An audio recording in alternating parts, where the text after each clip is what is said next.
Good afternoon. Today I'm going to be reviewing the Farasute 5506B-1. This watch is available from Farasute official store on aliexpress.com for €286. The watch is clearly an homage to the Ming 17.09 and it's available in three colour options, purple, grey and brown respectively. Of the three colour options, I think this purple version is the best looking. So firstly, let's look at the box that the watch comes in and then I'll talk you through the specifications of the piece. So the watch comes in a watch box which is housed inside this outer black cardboard sleeve. On the sleeve we have the Farasute logo and Farasute emblem in gilt, which is very aesthetically pleasing. So one withdraws the watch box from the sleeve. So charcoal grey matte finish cardboard watch box. Again we have the Farasute emblem and also the brand motto, shine now, in gilt. Spring-loaded hinge lid to it, and it is very well presented as you can see, and the interior is fully upholstered with contrasting white vinyl to a good standard, and in the underside of the spring-loaded hinge lid again we have the Farasute emblem and Farasute logo in gilt.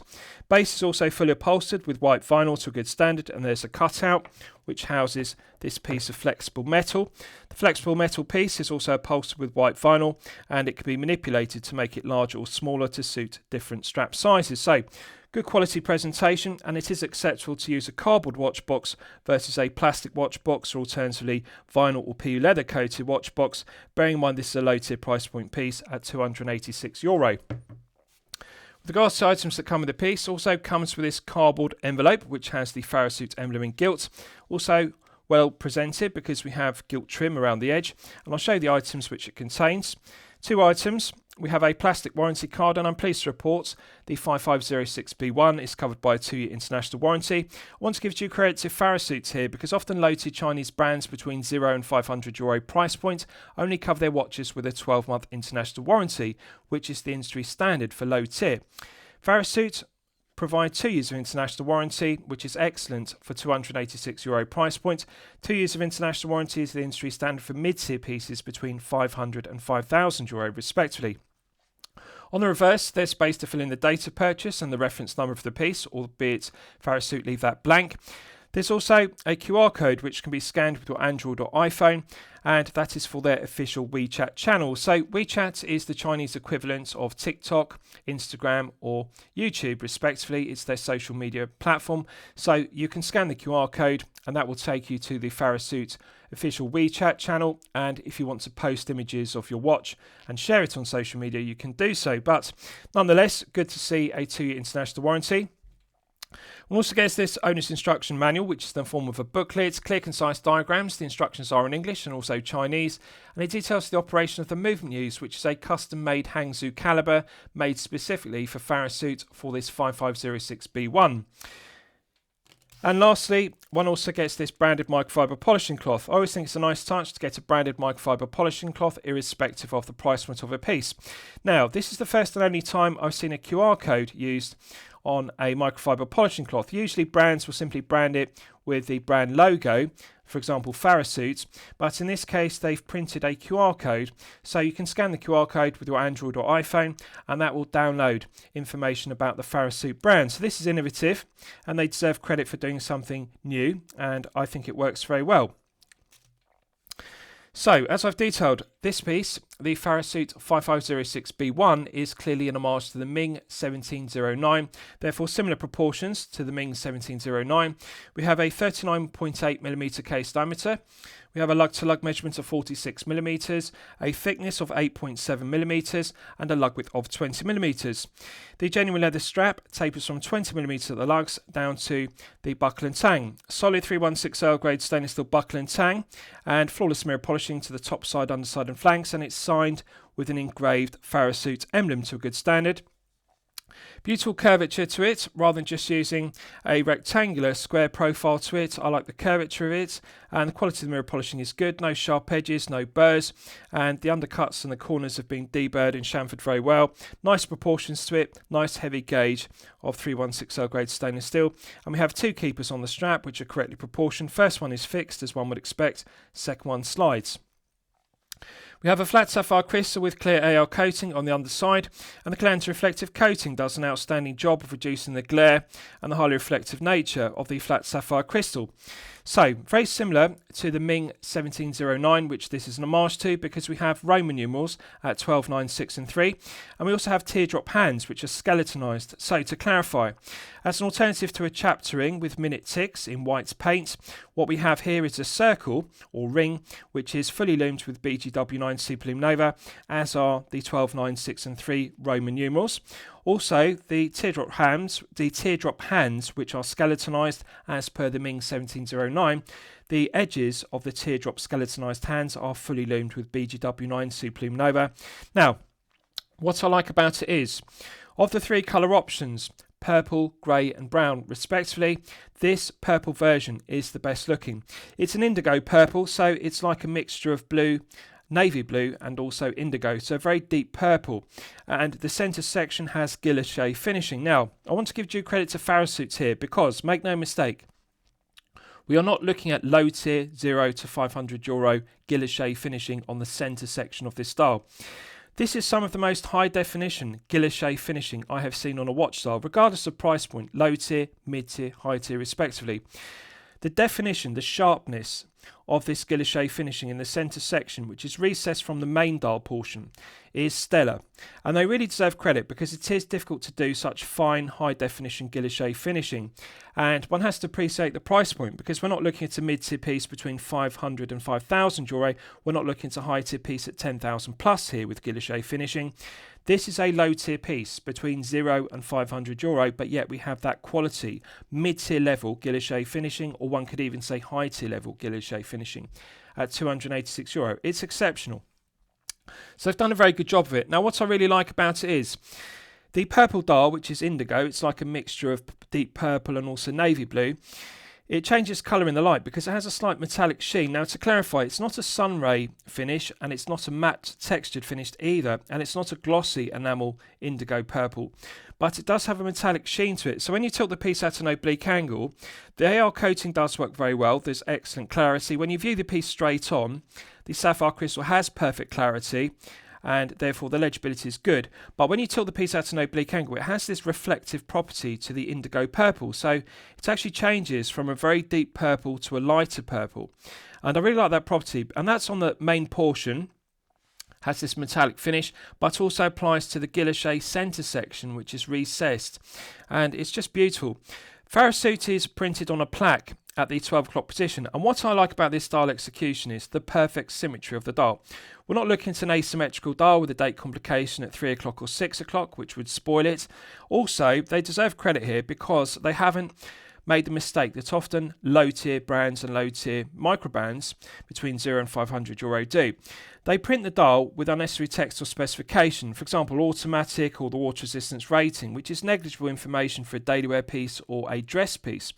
This is a nice clean dial. It's rather like Art Deco design because we simply have the Farasute text logo printed on the plaque at 12 o'clock, but we have no text at 6 o'clock. For example, they haven't printed the water resistance rating is 50 metres, which is negligible. And I really like that because the dial is cleaner as a result. It's perfectly symmetrical, 12, 9, 6 and 3 Roman numerals. And then we have the other hour markers and the quality of the printing of the BGW9 on the circle or ring around the dial as opposed to a minute tick chaptering, and also the Roman numerals themselves. It's sharp, it's crisp, it's high definition, the font is correct, and it allows for plenty of plots, plenty of area of BGW9 to be applied to 5 to 6 layers, which we'll test in the Lume test. The other thing I like about it is the proportion of the teardrop hands. So teardrop hands are skeletonized as per the Ming 17.09, which this is an homage to, and the detailing of the BGW9 printing is fantastic. Around the edge of the hands, they've perfectly followed the profile of the teardrop skeletonized hands, and the quality of the printing on the hands is fantastic. They've also made the correct decision by putting a line or bar across the minute hand on the skeletonized teardrop hand, because often with teardrop hands which have similar proportions, the hour and minute hand looks very visually similar, and it can be difficult to immediately differentiate between which is the hour hand, which is the minute hand. That isn't a problem with this piece because you can see the hour hand is shorter and the minute's hand is longer, but they've also put a bar across the minute hand, and this means, for example, in the dark, you can immediately tell which is the hour hand and which is the minute hand, and we'll show that in the Lume test. But this is the kind of attention to detail I appreciate, because often with skeletonized teardrop hands like this, it's difficult to tell the difference when the hands are a similar size. They've got the hand proportions correct, because if you look at the teardrop skeletonized minute hand, you can see it extends to the hour markers around the circumference of the dial. It's the right length, so I like it. Looks good and complements the symmetry of the dial with the 12, 9, 6 and 3 Roman numerals. So bezel is solid 316L grade stainless steel, domed profile. Now they've made the correct decision here by using a domed bezel versus a flat profile bezel. Quality of the mirror polishing to the bezel is flawless, and what I like about it is it's low profile, so it allows the flat sapphire crystal to project above it, and on the edge of the sapphire crystal we have a bevel, and the bevel catches the light, so it's very aesthetically pleasing, and it is also very thin and low profile. The case has flawless mirror polishing to every facet, top of the curved lugs, flanks, and also in between the lugs. Now, when I look at a mirror polished piece, regardless of price point, low tier, mid tier, high tier respectively, the first area I look at when I'm examining a piece, when I'm reviewing it, when it has mirror polishing, is in between the lugs. The reason is because often low tier and mid tier brands and micro brands will use this as a production cost cutting measure. So for example, in between the lugs, when the case and the bezel is mirror polished, as a production cost cutting measure in order to maximise profit margin per piece, they will simply brush satin finish the internals of the lugs or simply just leave it machined versus being mirror polished. Mirror polishing internally in between the lugs adds significant production time, therefore increases production costs per piece, therefore diminishes profit margin per piece. That's the point I'm making. With a low tier piece, one has to be realistic and one has to be magnanimous about this. It's something that one often sees with low tier Chinese brands and low tier Chinese made micro brands. They will simply brush satin finish or vertically brush satin finish in between the lugs. But this doesn't have that. What we have here, and I want to give due credit to Farasute here, they have mirror polished in between the lugs to the same high quality finish as the bezel and also the flanks and the top of the lugs. Every facet to the head of this piece is mirror polished to perfection.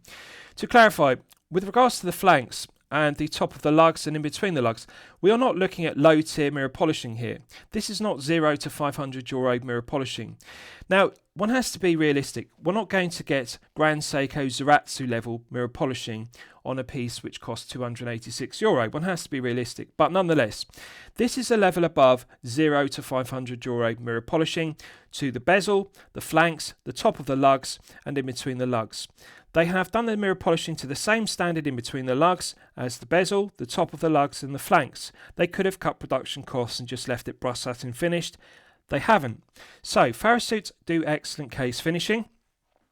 What I like about it is, above all else, it's only 8.7mm. Now, again, they've made the correct decision here, and often mid-tier and low-tier Chinese brands and also micro brands make the mistake of using a box top hat double dome sapphire crystal or a double dome sapphire crystal. Farasute didn't make the mistake. Flat sapphire crystal is correct, because then one gets the full benefit of the caliber used, which is a custom Hangzhou caliber, manual wind versus automatic. It's very slender, it's very low profile. And they fully maximise the benefits of that because this piece is only 8.7. Now, had they used the box top hat crystal, to clarify, that would have added 2mm of thickness to this piece. It would have been 10.7 plus. But it's not. It's only 8.7. Now, just think about that for a moment. 8.7 is the kind of thickness one expects with a quartz-powered piece, but not a mechanical manual wind movement piece. I would expect this to be 10mm. Of course, it's going to be thinner than an automatic piece, which would be, say, 12mm, because it has a rotor and therefore the exhibition caseback needs to provide additional clearance for the rotor.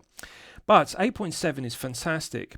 So flat sapphire crystal is the correct choice, and I like the bevel on the edge, as I've detailed. When you tilt the piece at an oblique angle, the bevel catches the light. Very aesthetically pleasing, very low profile, and of course it's beneficial this is 50 meters because the sapphire crystal can be made thinner than a 100 meter piece, because of course it would need to be thicker to withstand the pressure. So case finishing is stellar. Let's look at the strap. So genuine leather strap. Now, it feels very soft and supple like calf leather, textured on the top side. Now, the strap does have a black tone to it. I think they've missed an opportunity here because they should have colour coded the strap to match the purple dial, which is like indigo. It's like a mixture of navy blue and deep purple.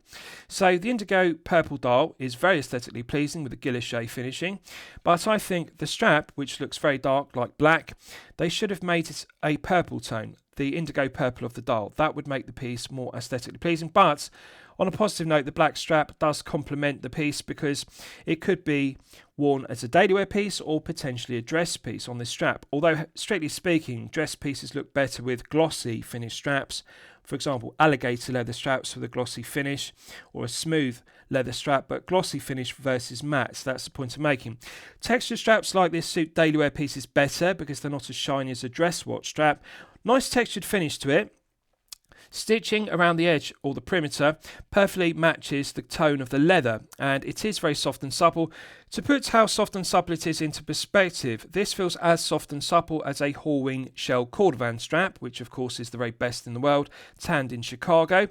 Alternatively, a Hirsch calf leather strap, which of course is made in Austria, and again, some of the very best straps in the world. So this does feel as soft and supple as a calf leather strap from Hirsch, made in Austria, alternatively a Hallwing shell cordovan strap. Plenty of holes in it, and this will fit from a 6-inch minimum to a 7.5-inch maximum. So let's look at the underside of it.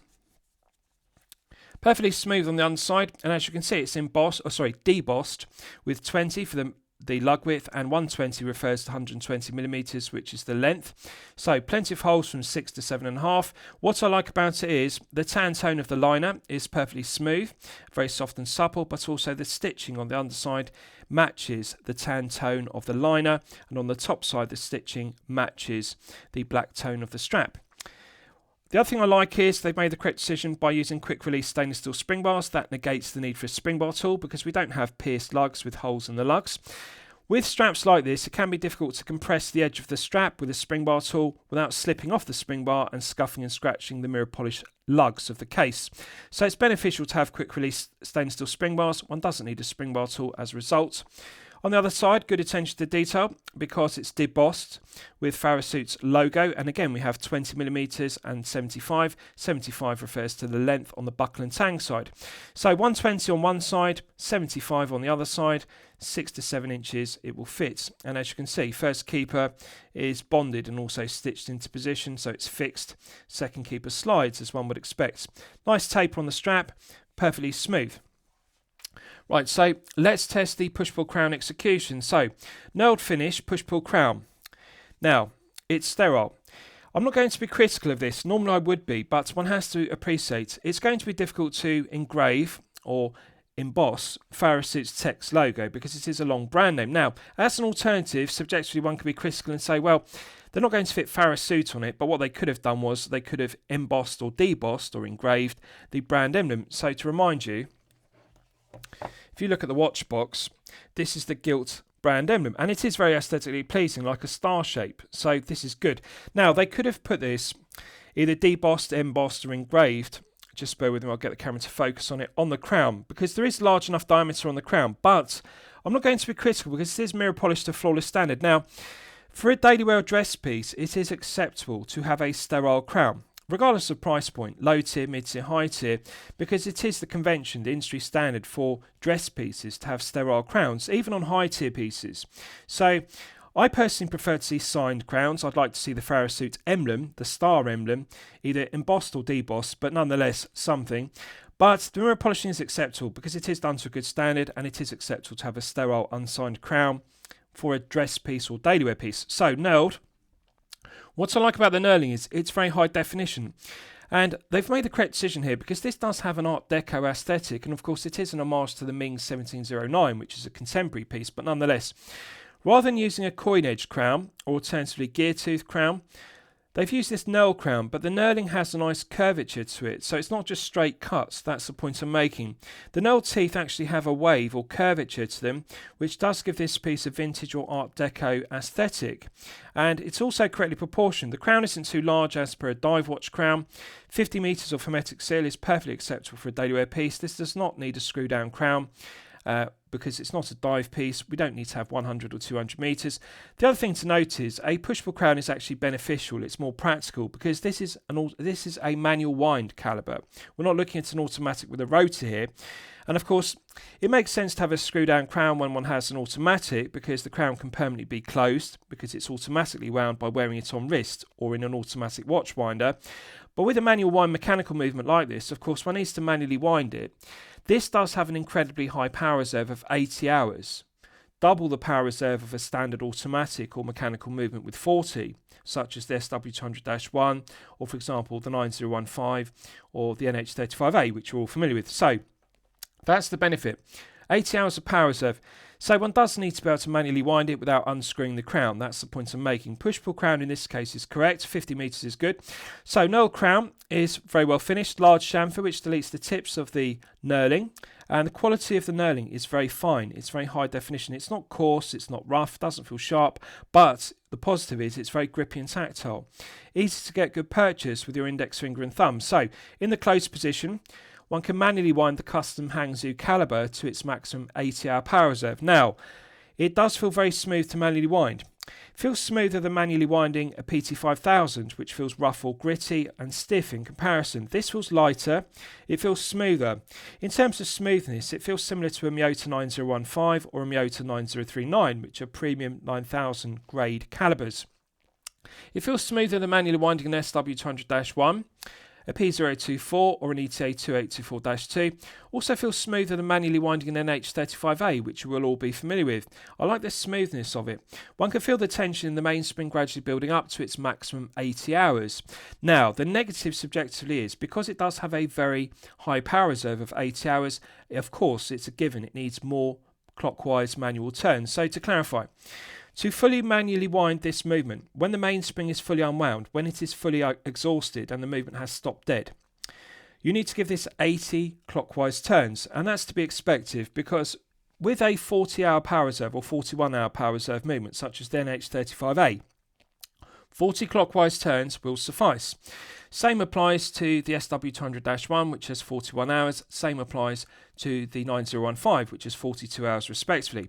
They all need circa 40 clockwise turns, and that is for a 40-hour power reserve movement, or 41 or 42. That's the industry standard. 80 hours, of course, has a larger barrel, and therefore the mainspring needs more winding. This needs 80 clockwise turns, so therefore it is laborious. It does take more time, double the amount of time to fully manually wind it, but you have to appreciate you don't need to manually wind this every 24 hours, every 40 hours, or every 65 hours as per other automatics with manual winding. 80 hours is an incredibly high power reserve, double the power reserve of a 40-hour standard movement. So initially you do have to manually wind it 80 turns, but then it's done. So I think it's acceptable and it is smooth, does feel pleasant to manually wind, that's the point. Now, pulling it out to the first click position is the final click position. There is no phantom date setting position. This piece does not have a date complication. There's no date wheel hidden beneath the dial. Benefit is there is only one click on the crown. No phantom date setting position, which is good. So this movement does have hacking, although you can't see it because we do not have a second hand, we just have an hour and minute hand. There is hacking to the movement, but of course one cannot set the time precisely to the seconds because of course we don't have any minute ticks on the chaptering and we don't have a second hand, but nonetheless it does have hacking. So we're now in the time setting position. Feels smooth, very light resistance to it. So in terms of, to put it into perspective, it feels lighter than an NH35A and it feels lighter than an SW200-1. Feels similar to a 9015. It's got that kind of feeling to it. Feels smooth. Doesn't feel rough or gritty. Doesn't feel stiff. The meshing of the gearing feels precise. It feels responsive. That's what I like about it.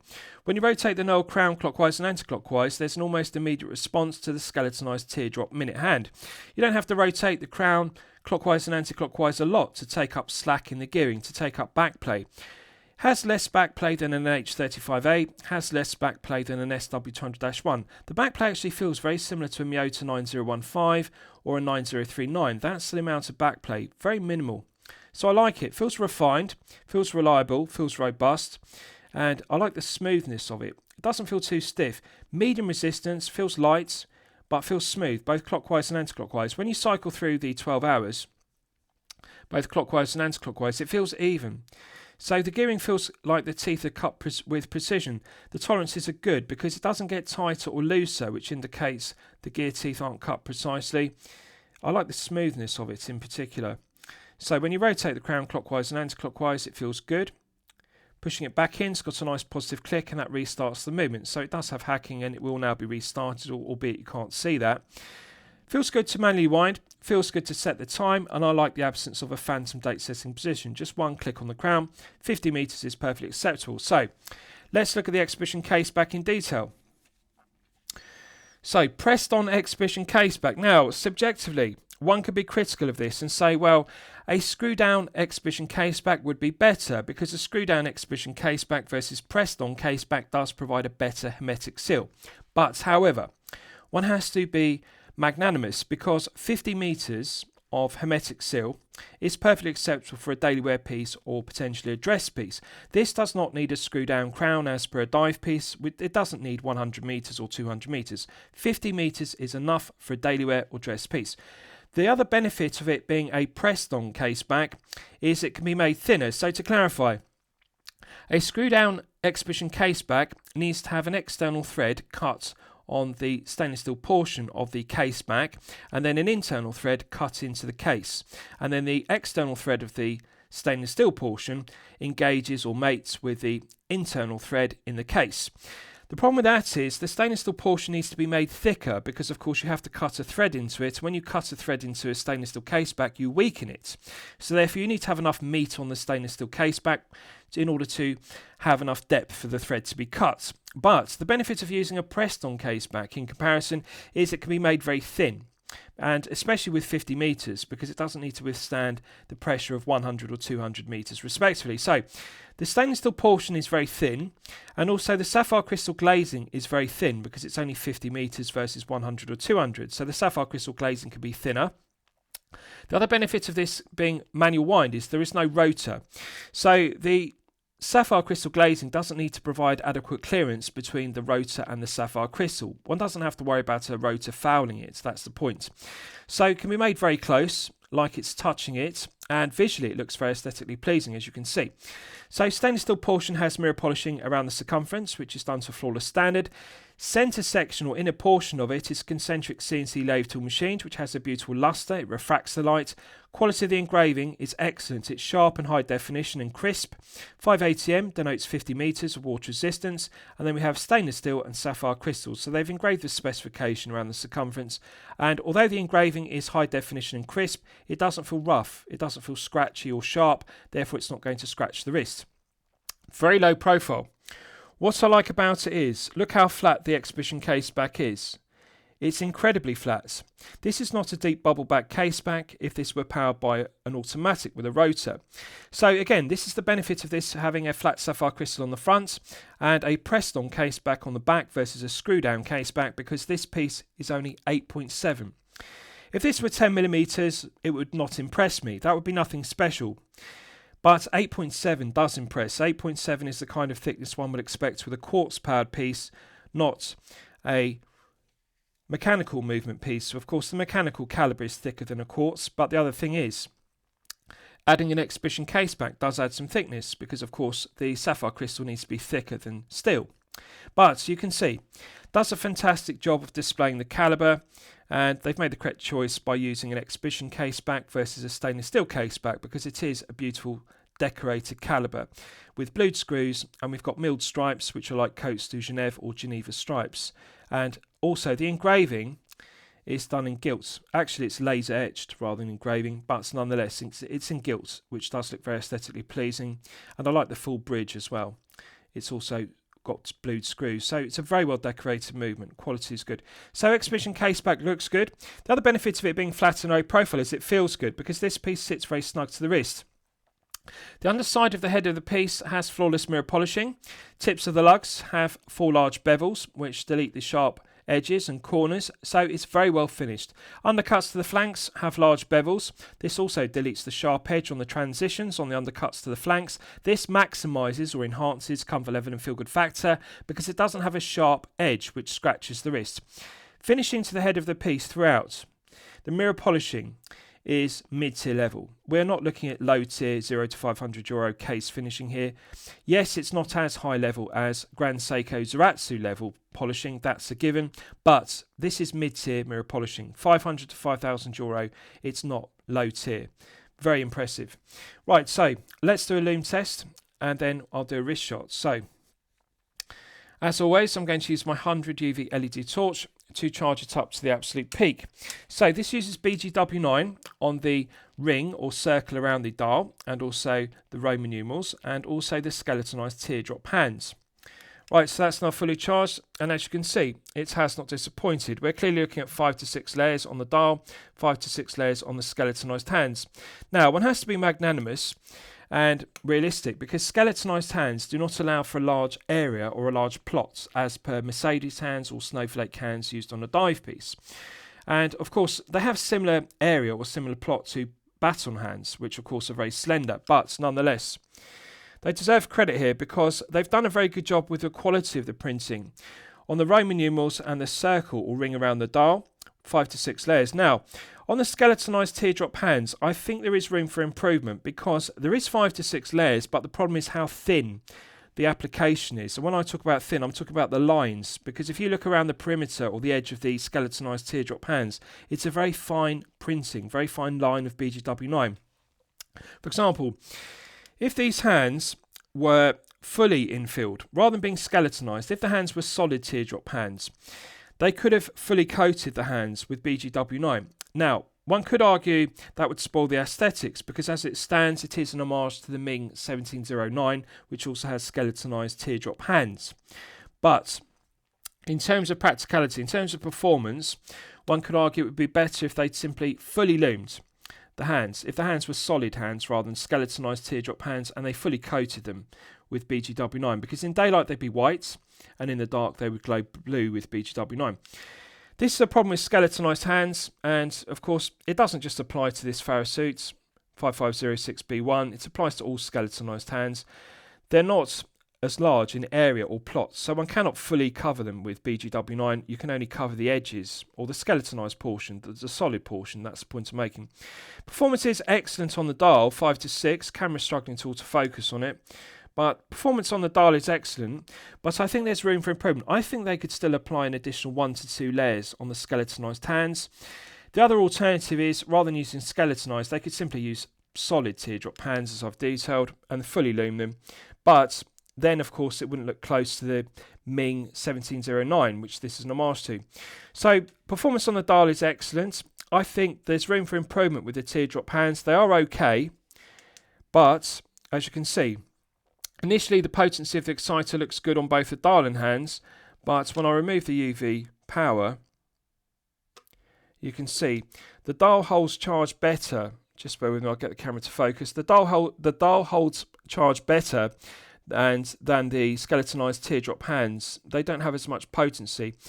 One has to be magnanimous due to the skeletonization, but I still think an additional 1 to 2 layers of application would be beneficial. But on a positive note, colour tone match is good. In the dark, they've got the same blue tone of BGW9, and in daylights, they've got the same white tone, which is good. Now, I do like that they've put the bar across the minute teardrop skeletonized hand, because you can immediately differentiate, and of course it's longer, so this is good. You can easily tell which is the minute hand, which is the hour hand. I do like the printed 12, 9, 6 and 3 Arabic numerals. Sorry, I keep saying Arabic. Roman numerals. It's force of habit. When you've reviewed over 500 pieces and the majority have indices or Arabic numerals, it's force of habit to say Arabic numerals. Roman numerals are not as common, but this uses printed Roman numerals, not Arabic numerals. So there is room for improvement on the hands, but I think the dial is good enough. I do like the ring or the circle around the circumference. That's an alternative to minute ticks on a chapter ring. So that's what we have. Right, so let's discuss the movement use, because it's my favourite aspect of the piece. So this uses a custom Hangzhou calibre. So it's custom made specifically for Farasute for this 5506B-1. Now, what I like about it is the decoration, because as I've detailed, this has milled stripes, which are rather like Côtes de Genève or Geneva stripes, and they do add interest. They've got a rather holographic effect when you tilt the piece at an oblique angle.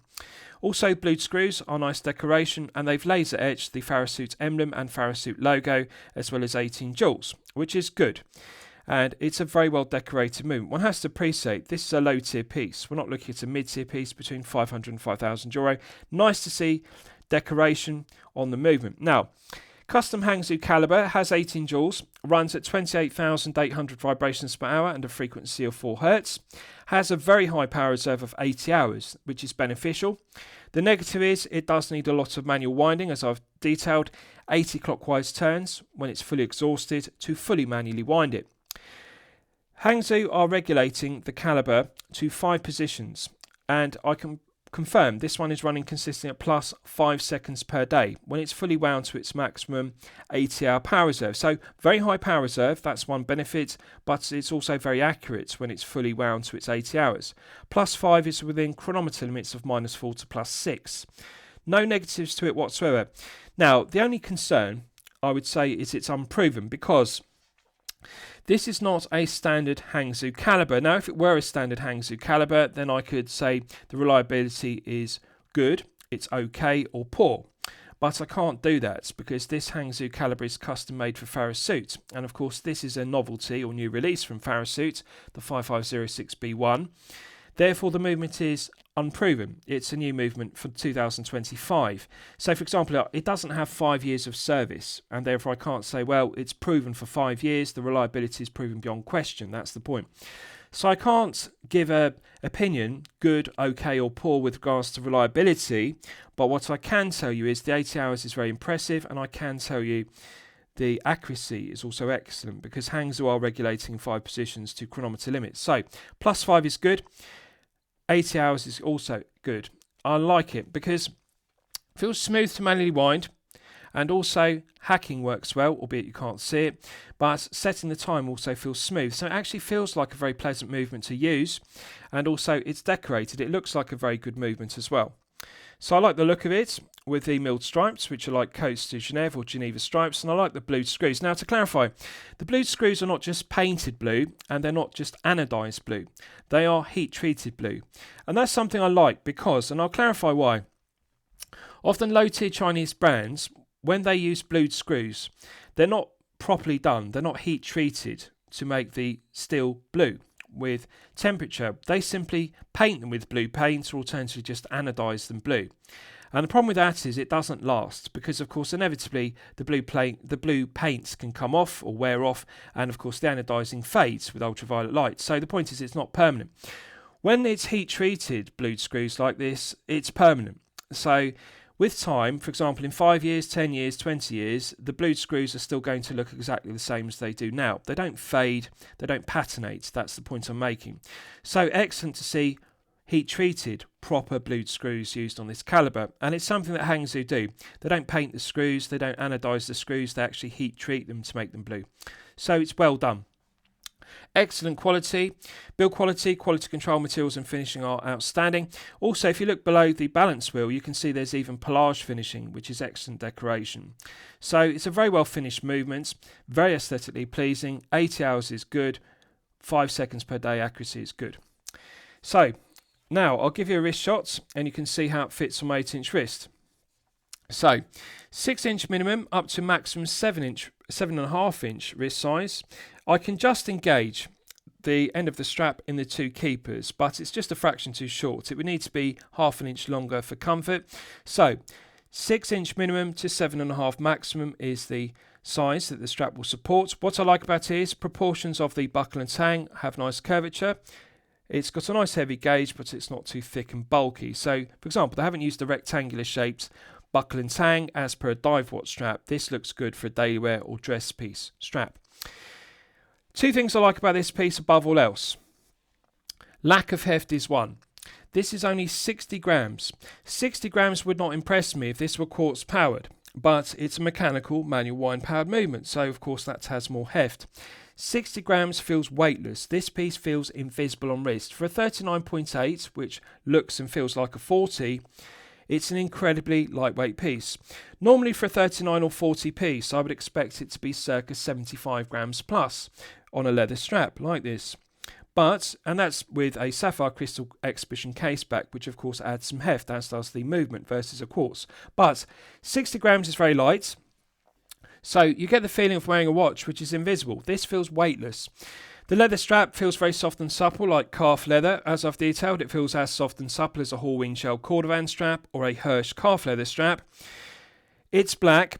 It would look better if it were indigo purple, as per the Guilloche dial. But nonetheless, matte black with a textured finish does make it a versatile piece because it could be worn as a daily wear or dress piece. I think a glossy strap would suit better for a dress watch aesthetic, or a smooth black strap would make it better, but ideally an indigo purple strap to match the dial. But nonetheless, strap is comfortable, that's the point I'm making. So, lack of heft is one thing I like, 60 grams. Secondly, 8.7 thick. It is incredibly thin. This is fantastic. And one has to appreciate, we're not looking to a high tier piece, such as a Jaeger LeCoultre Master Ultra Thin, which I previously reviewed, which is 10,000 plus euro. We're looking at a low tier piece actually, 286 euro. But we've got that thickness, that lack of thickness, 8.7 millimeters. Now, I would expect this to be 10 millimeters with a mechanical movement. 8.7 is the kind of thickness one would expect with a quartz powered piece, not a mechanical manual wind. Again, this is the benefit of using a flat sapphire crystal versus double domed or alternatively boxed top hat crystal, which would make 2 millimeters of thickness added. That would be 10.7. 8.7 is fantastic. Now, just look how flat the exhibition case back is. This is beneficial because the head of the piece sits very snug to the wrist. We don't have an abhorrent gap beneath the tips of the curved lugs. Strap is close to the wrist, and also the lugs, the tip of the lugs is close to the wrist. So, this is a very low profile piece. Needless to say, this easily slips underneath a shirt cuff. You'll know this from my previous reviews. 13mm and below is the perfect sweet spot for a piece to easily slip underneath a shirt cuff if you wear business shirts. At 8.7, this is not even 10mm, let alone 13. It's fantastic, very thin piece. Doesn't sit on top of the wrist. Like a thick slab of 316L grade stainless steel. It's very thin. It curves around the wrist. It wraps around the wrist very well. Curvature of this case is fantastic. Case shape is fantastic. I like the domed profile to the bezel. I like the curvature of the lugs. The mirror polishing to the flanks, mirror polishing to the lugs is stellar. Even in between the lugs is mirror polish to the same standard. So it's a fantastic looking piece. Feel good factor and comfort level are stellar. Guilloche dial is high definition. This is an absolutely beautiful Guilloche dial. And the indigo purple is just fantastic. The way it changes from a darker deep purple to a lighter blue with this metallic sheen, which is subtle. The metallic sheen is not like a sun ray pattern, but it does have a reflective property and it catches the light. So you can see the definition of the Guilloche, and also you can see the metallic sheen to the outer portion beneath the ring or circle and the Roman printed numerals. It's just fantastic.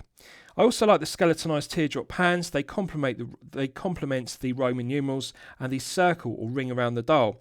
It's just a very beautiful dial. Case is beautiful, and also like the textured finish to the strap because it's got this nice grid formation to it. Does add some interest. Now, I've just noticed it actually.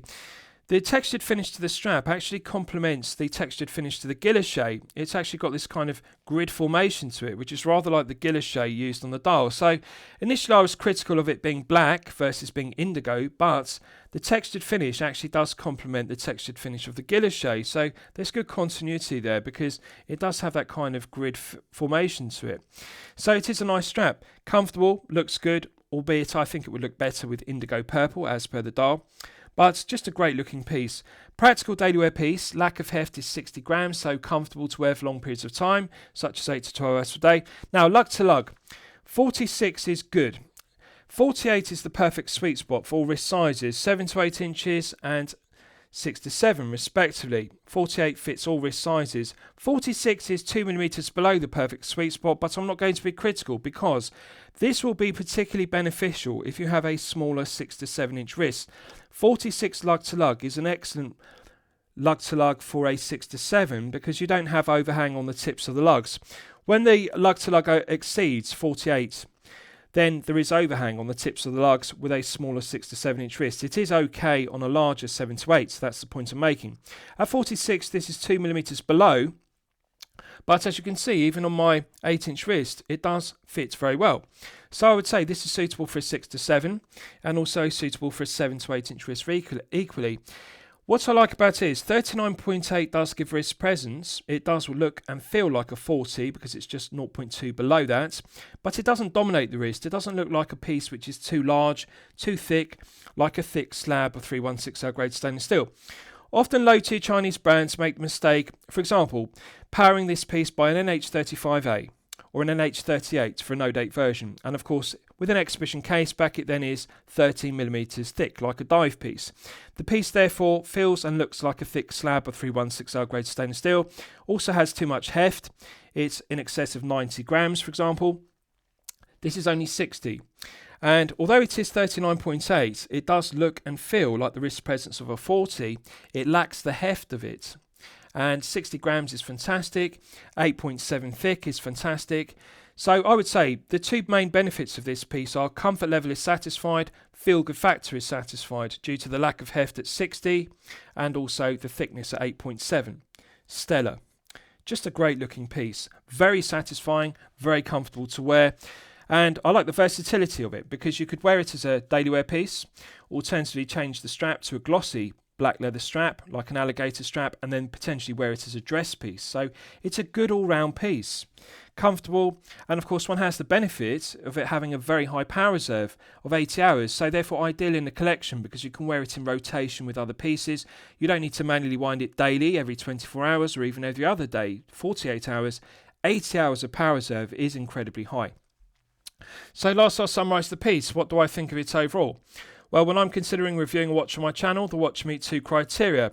It should be both excellent quality and excellent value at the respective price point. So, low tier piece, €0 to €500 price point. This is €286. I'm going to declare it excellent quality, and I'm going to declare the value as okay. Now, I'm not going to say the value is good or excellent. So why so? Well, this does face some stiff competition in the low tier between €0 and €500 from other low tier brands and low tier micro brands at €286. I would like to see Farasute lower the price point of this piece to €200 or below in order to make it more competitive, in order to increase the value proposition. Yes, it is excellent quality. There are no build quality, quality control, materials or finishing defects whatsoever. It's fantastic. The movement fully justifies it, but 286 I think is pushing it. It's an expensive piece for a low tier piece with this custom Hangzhou caliber. I do appreciate it has 80 hours and I do appreciate the quality of the finishing. The mirror polishing really impresses me on this piece. It's mid-tier level. But nonetheless, 286 is pushing it. I'd like to see this at 200 or below, and therefore I would say it was good or excellent value, and they need to increase that proposition. But I think the quality is excellent and the value is okay at 286. So I'm going to highly recommend it to you for consideration. I hope you've enjoyed my review of the Farasute 5506B-1. Please feel free to post your own comments below the video. Thank you for watching.